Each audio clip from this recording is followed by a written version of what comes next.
Bonjour à tous, bienvenue dans cette toute nouvelle vidéo. Aujourd'hui, je voudrais vous parler d'un film que j'ai vu sur YouTube, sous-titre français, Phoenix de Osamu Tezuka. Je vous avais parlé déjà d'un Phoenix qui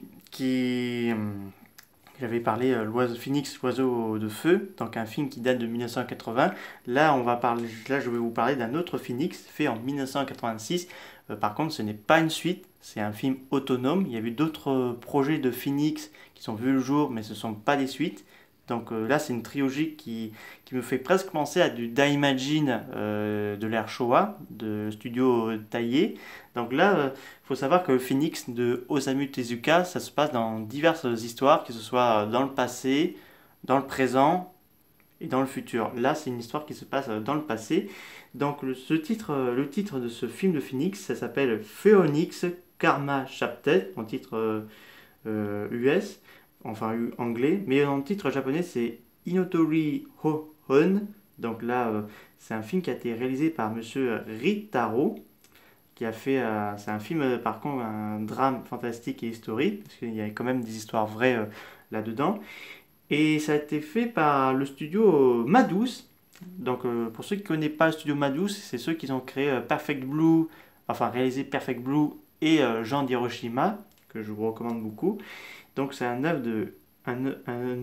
de Osamu Tezuka, donc il est encore vivant parce que c'est lui qui a eu l'idée de créer d'abord le manga et après ça a attiré quelqu'un de ses compagnons pour réaliser un film. Déjà le tout premier remonte en 1978 et il y a eu une série qui a vu un jour en 2004. Là on va pas trop s'égarer, on va vous parler de ce film-là. Donc petite synopsis vite fait. Donc ça se passe en médiéval japonais. Donc là, le Japon est un petit peu en guerre, que ce soit en religion, les autres civilisations du pays et tout, la guerre et la religion bouddhiste, excusez-moi. Et on va suivre deux garçons. Donc l'autre s'appelle Gao, qui est un homme assez, on va dire, pas vraiment méchant, mais en fait c'est un meurtrier et un voleur. Bon, il a perdu un bras parce qu'il a été puni, donc il a la haine envers ceux qui sont toujours deux bras.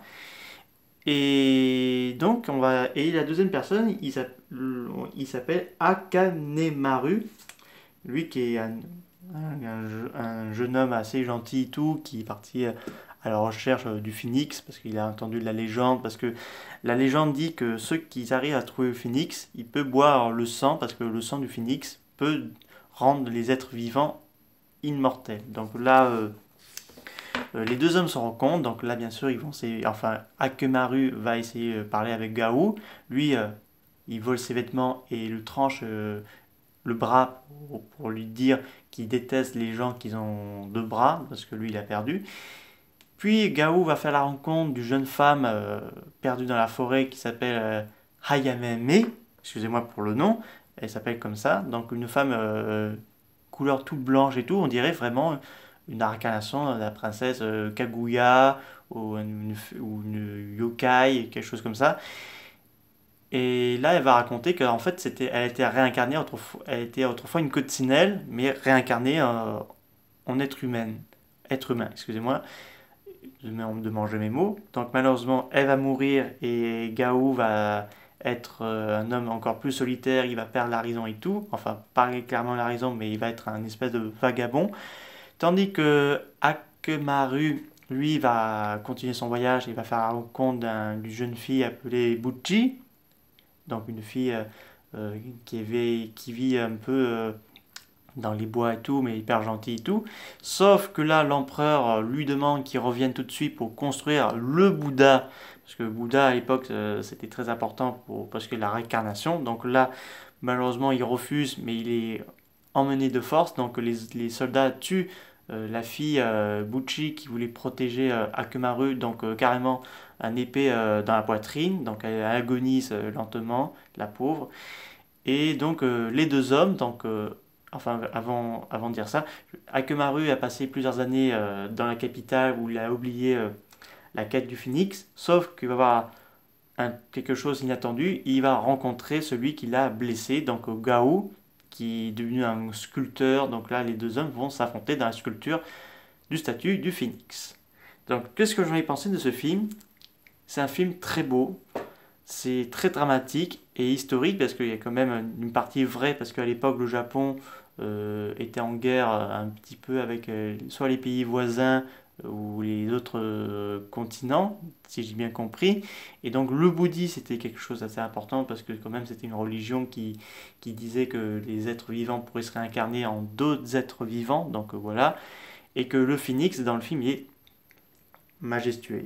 Elle est splendide parce que c'est clairement, ça se voit dans ce film, c'est clairement un film dédié à Osamu Tezuka parce que le phénix il est magnifique. Donc une couleur blanche et tout.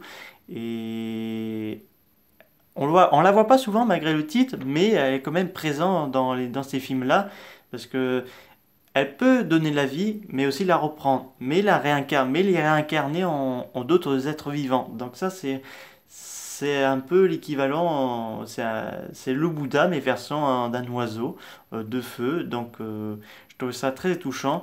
Et le personnage de Gao, je ne vais pas trop vous spoiler, mais à la fin du film, on a la peine pour lui. Donc on a une énorme peine pour lui. La musique de fin, je ne sais pas qui chante la musique de fin, elle est magnifique. Vous serez vous la partager dans cette vidéo. Il faut voir ce film sur YouTube parce qu'en DVD c'est impossible de le trouver. Et donc on peut vous passer un bon moment. C'est traduit en français. Enfin, oui, il y a le sous-titre français, langue japonais. Je vous mettrai le film en lien dans cette vidéo. Est-ce que ça vaut le coup? Je voudrais que, peut-être pas casé, mais comment ça s'appelle déjà pour, parce que je me rappelle plus trop le nom du studio.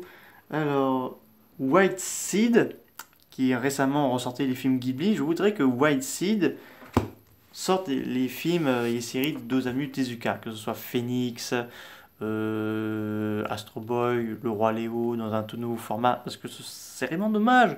Ce sont de jolies œuvres en plus. C'est très rare chez nous et en Japon c'est très courant parce que.